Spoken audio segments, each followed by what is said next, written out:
Era uma vez o Acre da década de 70. Era uma vez a história da televisão acreana. O ano é o de 1974. Rio Branco ainda é dominada pelas grandes áreas verdes, crescendo aos poucos. Ainda é uma cidade que está se transformando com esse deslocamento, um grande deslocamento de trabalhadores oriundos da floresta para a cidade. A presença de trabalhadores que estão sendo deslocados da região do sul e sudeste para o Acre, para a Amazônia como um todo, dentro do projeto da Política Nacional de Reforma Agrária, que é dessa época. É nesse ano, mais especificamente no dia 16 de outubro, que a mágica da televisão chega para revolucionar as formas de entretenimento, de comunicação, de relacionar uns com os outros.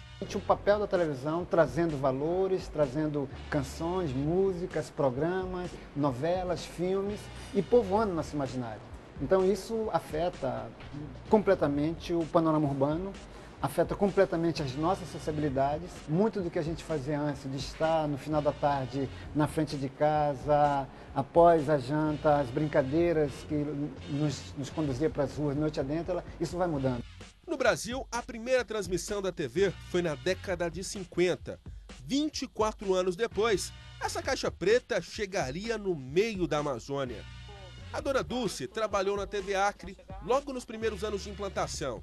Ela foi uma das funcionárias que precisou lidar com as dificuldades de acesso para colocar uma programação no ar. Hoje a diferença é enorme, né? Não tem nem comparação. O som era ruim, a imagem era ruim, né? Tinha muita coisa ruim. Apesar que o Dr. Felipe, ele sempre investiu muito, né? O Dr. Felipe foi um sonhador. Quer dizer, a gente aqui tinha uma mania de dizer assim, quando aparecia um município novo, a gente fazia tudo para o Dr. Felipe não saber que tinha, porque em todo canto ele colocava uma emissora. Foi aqui o começo de tudo. Na época, esse era o ponto mais alto da capital Rio Branco, o Palácio do Bispo. Foi por isso que um pequeno transmissor foi instalado aqui. E a programação exibida chegava com um dia de atraso ou até mais. Isso porque as fitas com conteúdo chegavam de avião e eram trazidas do Amazonas. E hoje, 40 anos depois, esse espaço ainda faz parte da residência oficial do bispo. Aqui também funciona a cúria da igreja. Mas o cômodo, o local onde a primeira transmissão da TV Acre foi realizada, esse mudou bastante. Aqui agora é um quarto de hóspedes. Mas a minha casa virava também uma espécie de centro de concentração de pessoas que queriam ver as escadas, 3, 4 andares, tudo cheio, para ver principalmente o jogo do Brasil. Então, esse começou lá e por algum tempo as transmissões eram feitas lá da minha casa. E a TV se transformou na sensação do momento. Logo a notícia se espalhou, todos queriam ver como essa engenhoca funcionava. O padre Antônio era um adolescente, tinha 12 anos e viu de pertinho o espetáculo da imagem. Ele viveu na história da TV. Lembro lembro muitas coisas. Eu lembro inclusive que logo que a TV começou a funcionar, surgiu também, foi um período de uma Copa, que agora eu não lembro qual. Foi 74, Copa de 74.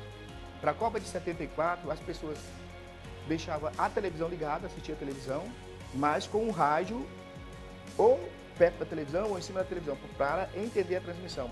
Porque ninguém conseguia entender bem o jogo só olhando para a televisão. Tinha que ter o rádio, a transmissão do radialista, o locutor.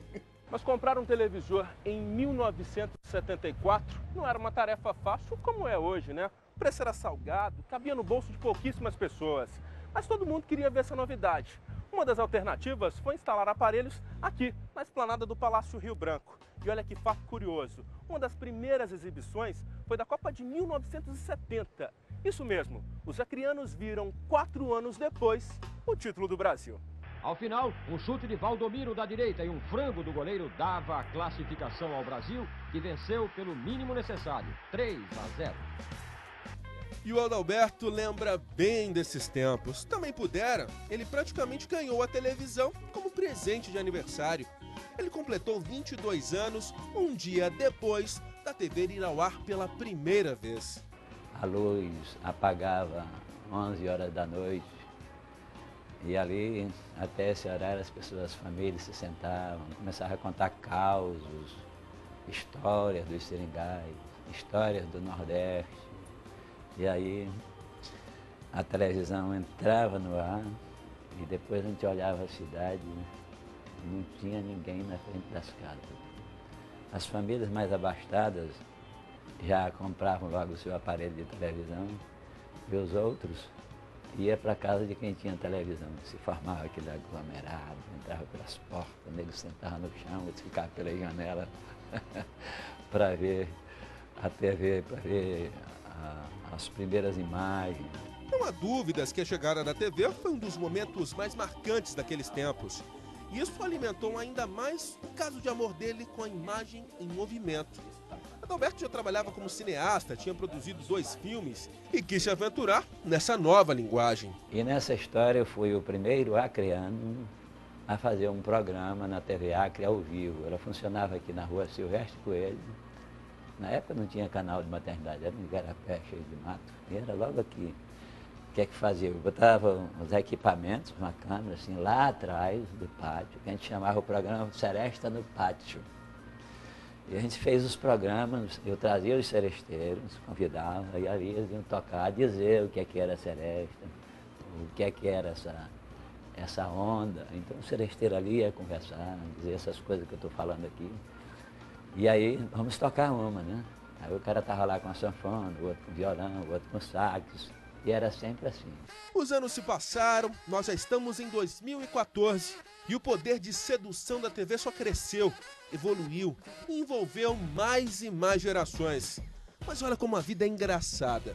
No começo de tudo, ninguém ousaria imaginar que esse aparelho se tornaria uma espécie de membro da família brasileira. Mas a telinha conquistou esse direito, o de ter um lugar cativo em toda a sala de estar.